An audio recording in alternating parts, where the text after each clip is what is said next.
pro quarterbacks.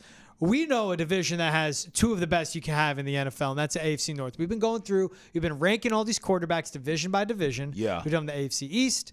We've, of course, also done the AFC West. That one is no doubt. It's Mahomes, it's Herbert, it's everyone else. But AFC North, that's where it gets interesting. You have Joe Burrow, battled his injuries, been in a Super Bowl, is seen as a top 5 guy. Yeah. And then you have Lamar Jackson, who's an MVP winner, but hasn't had the postseason success everyone's waiting for, but is as talented and as dynamic as any signal caller in the NFL. But how do you rank them 1 through 4, including the Steelers and the Browns, the 4 quarterbacks in the AFC North? I mean, listen, if I don't know what your list is, but if you were to tell me Lamar Jackson is 1 over Joe Burrow, I wouldn't argue with you. I personally can't go there, even though he is a 2-time MVP, mainly because I just haven't seen him beat Patrick Mahomes when it counts. And I have seen Joe Burrow beat Patrick Mahomes when it counts. Granted, there's some injury concerns now. I mean, let's just call it what it is. It's not even injury issues anymore. It's injury concerns. And it's not all on Joe Burrow. A lot of this is on the Bengals for the lack of protection. Sure, you got him weapons. Congratulations. You're getting the guy slaughtered every year. So that's on the Bengals as far as I'm concerned. But again, for this exercise, I cannot put Joe Burrow at number 2 when I saw him stand toe-to-toe with the NFL version of Thanos and beat him. So I'm going Joe Burrow 1. I will go Lamar 2 until proven otherwise in the playoffs. And then, listen, I'm going to go Deshaun Watson 3. I know at this point the guy looks washed and he's getting hurt and it's just a mess. And Cleveland clearly made a mistake with this contract. But if he can stay healthy, I still think he's better than an ancient, at this point it feels like, Russell Wilson, and a question mark with Justin Fields, which we just don't know what he is still. So the book's still out on him. So I would still give a healthy Deshaun Watson the edge over those 2 guys. I have Deshaun 4. I have him dead last. Can't argue it. Yeah, right? I mean, look at his last 2 seasons. 7 touchdowns to 5 interceptions. Right. 7 touchdowns to 4 interceptions. And then you have Joe Flacco stepping in and running that offense better than you ever ran it, right? Sure did. Now, as far as fleecing the bag, Deshaun Watson, also what he got out of Houston with and what should have happened to him, getting $233 million guaranteed, good for him. Right. But he went 700 days without playing an NFL game.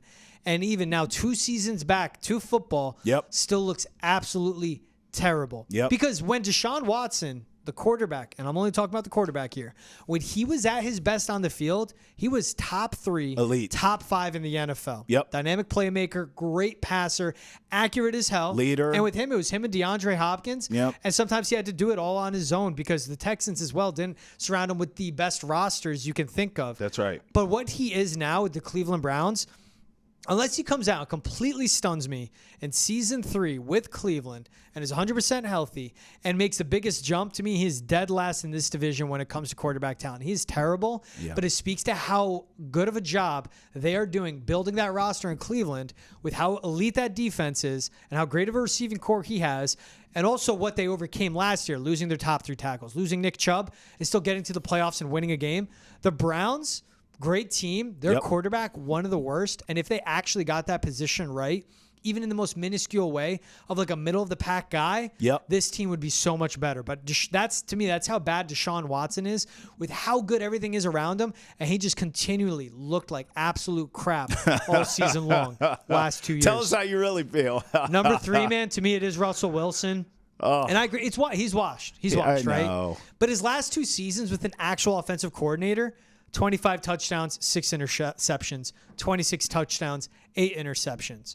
And that's him when he was his final season in Seattle and then his final season in Denver. No Nathaniel Hackett, Sean Payton in there. Sean Payton, who hates him. Yes. But that's still a guy that's smart with the football and takes care of it. Yep. Now, is he the Russ of the old? No. And, like, do I want him on my team? Like, if all the talk of the Patriots should go out and trade for Russell Wilson, bring him in. He could be the bridge guy, and then you draft a rookie. I did not want Russ here at all. Me either. I don't want him if I'm rebuilding. But if you're a team that's stuck in the middle and you just need a starter, yeah, I would take him, especially not at that number. But the Steelers aren't paying him anything. The Broncos are giving him that $85 million, but I think he's third best. Just he's still smart with the football, a good downfield passer. We'll see what he does with that receiving group in Pittsburgh. 2 for me is Joe Burrow, and I'm going with Lamar 1 because of how dynamic he is. And it's tough to defend Lamar Jackson right now. But if he was given with Todd Monken an offensive coordinator that decided to run the ball against the Chiefs in the AFC Championship game, then maybe he's playing for a Super Bowl, and who knows what happens there, them matching up with the San Francisco 49ers. But Lamar did become a pumpkin in the postseason on the biggest stage again, in a spot where everyone's just hoping for him. And you can speak on it. I mean, how much are the people in Baltimore waiting for him to pull through? They love him. They love the Ravens. But this guy has come up short on that playoff stage, postseason stage, time and time again. Well, I mean, they love him so much that he gets a pass. It's. I've heard everything from coordinators to Harbaugh to anyone. I mean, you can blame crab cakes there for all you want. They love Lamar more. I mean, so he's getting a pass, but that's why he's not one on my list, because, and same with you, because he hasn't delivered yet. It's not that he can't. I think it's well said how you said that, is like, it's neither one of us believe that he can't get it done, but until he does, you can't put him over Joe Burrow. You just can't do it. It's tough to keep defending him when you have Joe Burrow, who's been to a Super Bowl. You said it toe-to-toe with Patrick Mahomes. He gets the better of him, and he's done it without an offensive line. He did it last year without a good defense before he was done for the season and kept getting injured. But let's see what the Bengals do now. They went and got Trent Brown to get him a left tackle, right? Let Jonah Williams walk, get Trent Brown in there, protect his blind side. We'll see. We'll see what happens with the wide receiver group for him, because that's where it gets interesting with Joe Burrow. Jamar Chase, T. Higgins, both are holding out, not reporting to OTAs. Now, the head coach is coming out saying, look, it's no big deal. It's OTAs. We'll get a deal done with Jamar and T. They'll be happy. But what it lines up for Chase, he's eligible for a new contract after reaching a Pro Bowl his first 3 seasons in the league.